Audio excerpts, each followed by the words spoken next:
Residence का ये हिस्सा जिसे मैं आपको अभी दिखाऊंगा, दरअसल उस ज़माने के बड़े बड़े रईसों की अमाजगाह थी। यहाँ तकरीबन हर किस्म के मकतबा फ़िक्र के लोग जमा हुआ करते थे।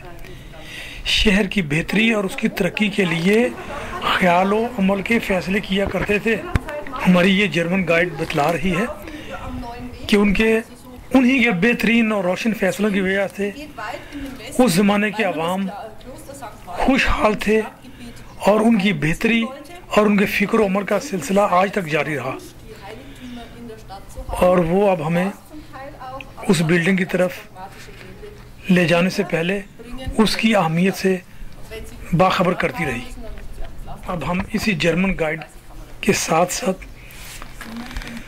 उस इमारत के अंदर चलते हैं। इमारत के अंदर दाखिल होने से पहले एक बहुत बड़ा सहन नज़र आता है, जिसे बड़ी एहतियात से इमारत की दाखिलगाह से पहले काफ़ी रकबे को छोड़कर बनाया गया है, ताकि उस ज़माने में जो लोग यहाँ पर दाखिल हुआ करते थे तो वो लोग घोड़े गाड़ी के सफ़र से ही पहुँचते और उसके बाद आसानी से यहाँ पर वो स्टॉप कर सकते थे।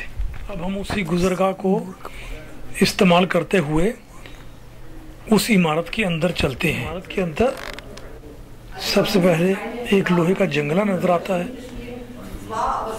क्योंकि उस ज़माने के अंदर इस्तेमाल होने वाली चीज़ें दरअसल इसी जंगले के अंदर सजा कर रखी। आने वाले मेहमानों के लिए खुली खुली सीढ़ियाँ बनाई गई हैं और मरमर नुमा ऐसे पत्थर को इस्तेमाल किया गया है जो इस इलाके के इर्द गिर्द आम पाया जाता है। फर्श पर संगे मरमर की 8 पहलू सीलों का इस्तेमाल किया गया, यानी 6 कोनों वाली सीलों का इस्तेमाल किया गया, जो कि आज भी बिल्कुल नई मालूम होती है। इनके ऊपर चढ़ते हुए आमतौर पर दीवारों पर जो जगहें खाली पाई जाती हैं, वहाँ उन्होंने मसवरी और सनाई की आमेज़श से तरह तरह की पेंटिंग से सजा दिया है, ताकि ऊपर जाते हुए मेहमान हुशाश बुशाश रहें।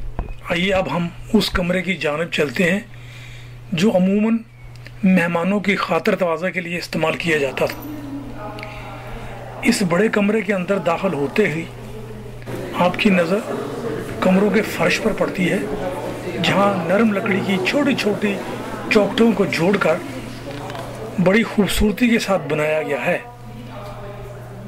कमरे के सामने हिस्से में वो जो लोहे का हीटर नज़र आता है, सर्दियों में अपनी गरमाइश से सभी मेहमानों का दिल भी गर्म कर रखता है, क्योंकि याद रहे कि सर्दियों में यहाँ का दर्जा हरारत 0 से भी कई दर्जे नीचे गिर जाता है। अब आप अपनी निगाह जरा छत की तरफ दौड़ाइए। पूरी छत ऐसे ऐसे रंगों के मिलाप से और मुसव्वरी के ऐसे ऐसे कामों का इम्तजाज किया गया है कि पूरा कमरा एक जेवर का डब्बा नजर आता है।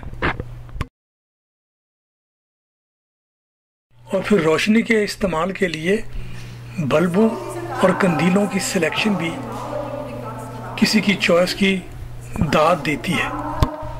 सामने दीवार के अंदर इस जुड़े हुए आईना के फ्रेम को फिर एक खास दूधिया पत्थर को छोटे छोटे टुकड़ों से जोड़कर एक अनमोल सूरत की शक्ल में सतून सा बना दिया है।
غور کرنے سے معلوم ہوتا ہے کہ وہاں اس زمانے میں کس قسم کی اجتماعی زندگی تھی، عمارتوں کی ڈیزائننگ اور راستوں کی سجاوٹ کا کیسے استعمال ہوا کرتا تھا، اس کا اندازہ بھی آپ کو ہو چکا ہوگا۔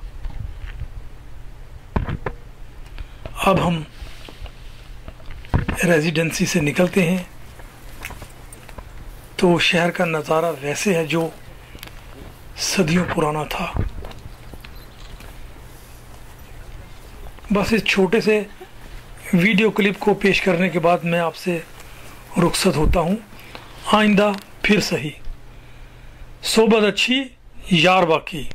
اللہ حافظ۔